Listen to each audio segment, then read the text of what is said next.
Once you find yourself in conflict with a narcissist, it's a virtual guarantee they're going to start playing head games with you. That's why I put together a new course. It's very extensive called Anger Games. I'm going to teach you how to manage anger and conflict with a narcissist. There's a link below that's going to show you how to register, and I hope that you find it to be very insightful.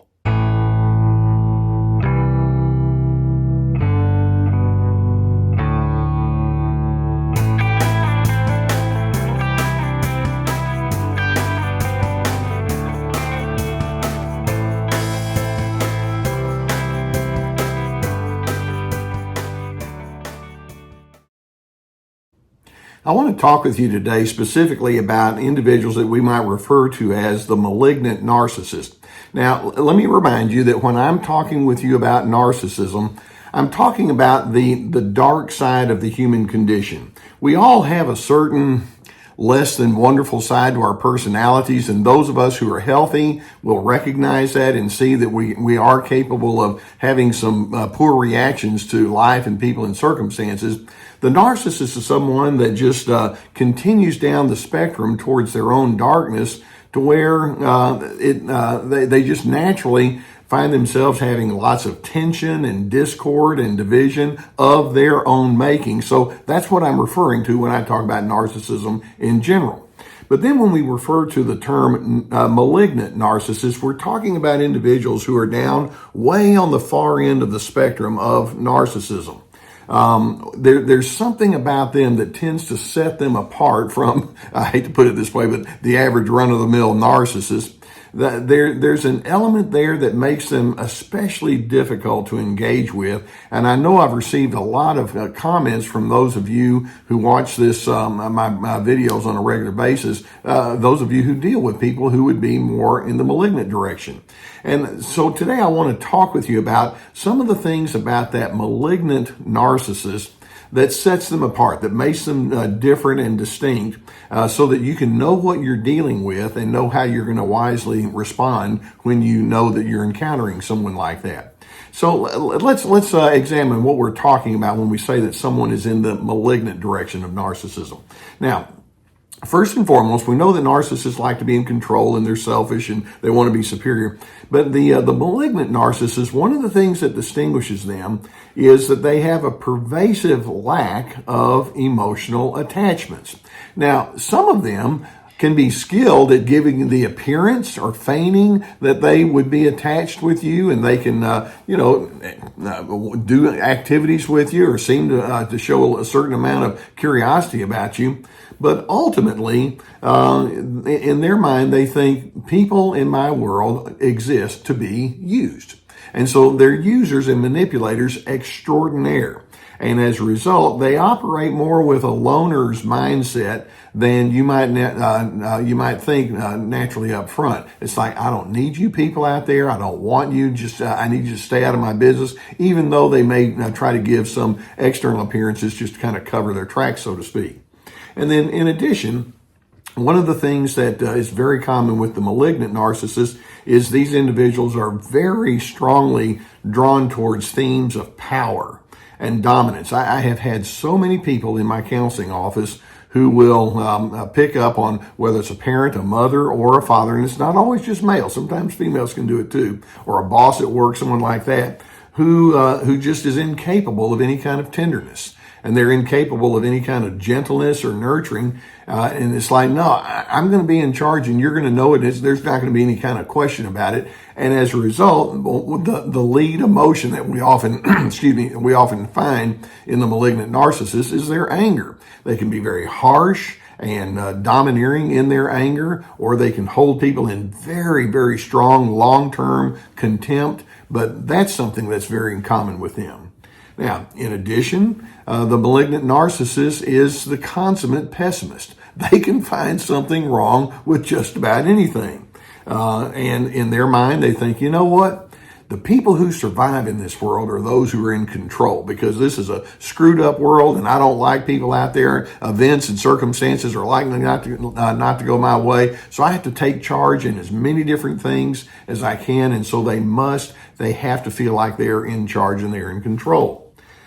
Now, in addition, we can say that the malignant narcissist knows the difference between right and wrong. You might wonder, well, do they not have a conscience? And we can definitely say, well, their conscience is very underdeveloped. But the fact is, they will cover up things that they don't want you to know about, which means they know some things are labeled as right and some things are labeled as wrong. But in the end, they really don't care about right and wrong. They just care about how they're going to posture. That's that control and that's that dominant kind of thing. In addition, the malignant narcissist, it's not as though they're fearless and cold-hearted. Yes, they are in their approach towards people, but they take pride in being fearless and cold-hearted. In their mind, if you come against them, they think, you know what? You have picked the wrong person to come up against. You're dealing with somebody who's going to make your life miserable if you don't go my way. And that's one of their distinguishing features. Now, to me, take all of that, and then let's add one other thing, and then a few other thoughts. One of the biggest differences between the malignant narcissist and the rest of the population is that their harsh behaviors, their meanness or their gross insensitivity is not just a lapse in character. Okay. Sometimes you and I can have some moments where it's like, well, that wasn't my finest hour. But with the malignant narcissist, it's deliberate. When they go into a bad space or a cold-blooded space, it's part of a program for them. It's like, no, my job is to let you know you will not control me. You will not. You'll find that if you come against me, I'm going to make you pay. They think that way. They're proactive in that kind of thinking.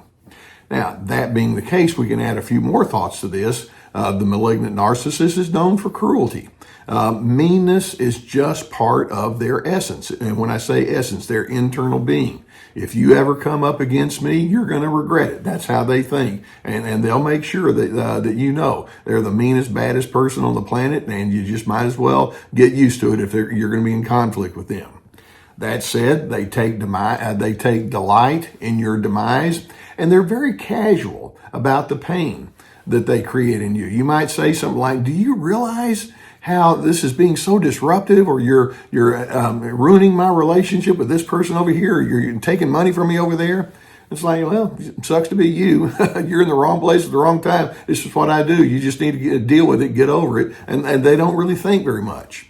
And as a result, the malignant narcissist is someone that you simply can't reason with. It's just not in their makeup.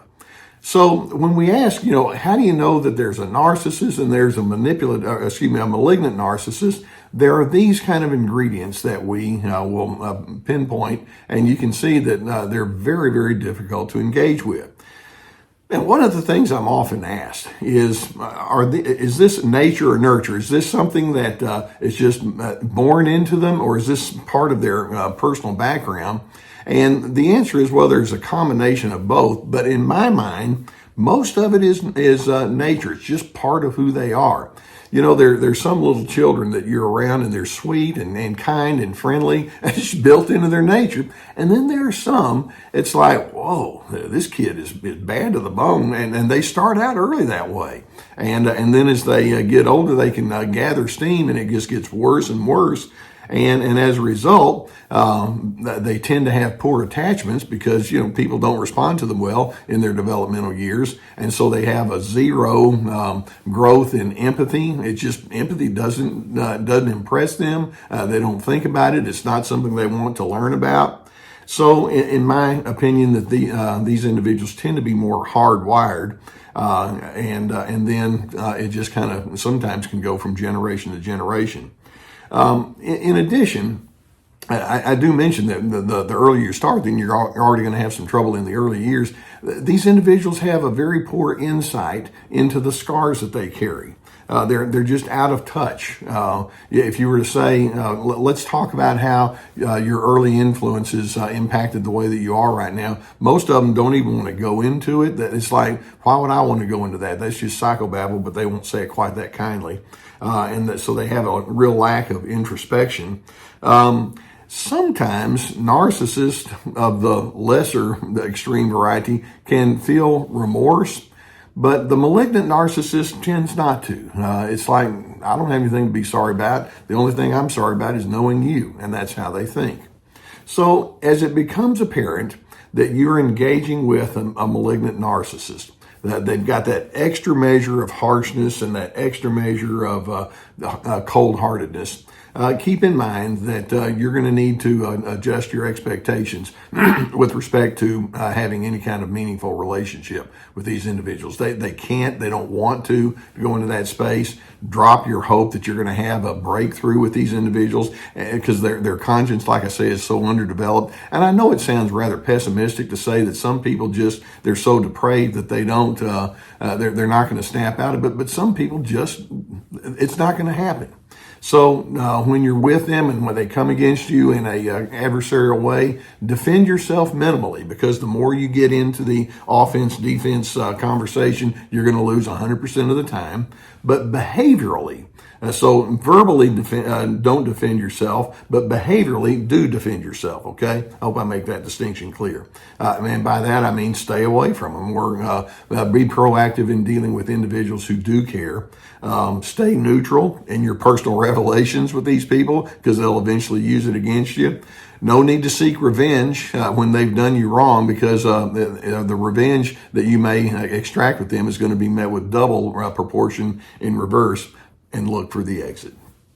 Now, one of the things I may have mentioned before, my own father was a chaplain in the prison system. Actually, back in the late 50s and early 60s, he was at Leavenworth Prison, and that's where the really bad guys went. And then I have a brother who's a forensic psychologist, and he does a lot of testing in the court system with criminals and all like that for parole and death cases, et cetera. I mean, and both of them have been around some of the less than desirable people. And we've had some, my father's deceased, but we've had some pretty interesting conversations about this particular topic. And we can just say that there are some people who are destined to be trouble. And so that malignant narcissist is one of those types. And so I know you don't want to position yourself to be under the influence of a very troubled individual. Take that into account, know what you're dealing with, know that this is a very real pattern, and then keep your distance as much as possible. Now, the video such as this, and this is kind of a dark theme that we have here today, but I'm hoping that it can give you some insight about how some people operate and give you some wisdom that can go along in the way that you engage with them. If you haven't already hit that subscribe button, I encourage you to do so. We're going to keep more videos coming towards you as part of your personal education. I know that there are times if you're engaging with somebody like this, you could definitely use some help. I've been sponsored for years by the people at BetterHelp.com. It's an online therapy resource. There's a link below the video here that will take you to their website. Online therapy has proven to be quite effective. And so if you need the help, it can be so wonderful to have somebody say, let's talk this through so that you can become the better version of yourself. Please get the help that would be warranted there. In addition, I've put together courses in my retirement, and I have 4 of them right now. And when I say courses, online classes that are very extensive. Each class, each course has at least 25 teaching videos with handouts and guided questions. We have anger games. This is me about boundaries. We have free to be, finding yourself despite the controller, ready, set, connect, about the healthy style of connection with other individuals. And then on my website, we have links below the video on those. On my website, we also have access to my webinars, which are 90-minute PowerPoint presentations that have proven to be quite popular, along with many articles, access to my podcast, and then I have books. So plenty of resources. Avail yourself to all of that. Now, if you are engaging or connected with somebody who has malignant narcissists, my heart goes out to you, because you do not have an easy task. But the number one thing for you is to remember is practice self-care, because they don't care. So you do need to care about who you are, and take care of your needs and your issues, your boundaries. And I'm hoping the more you're able to understand what you're dealing with and make your healthy adjustments accordingly, it can lead you down the path towards more and more steadiness, and ultimately you can get into your place of peace.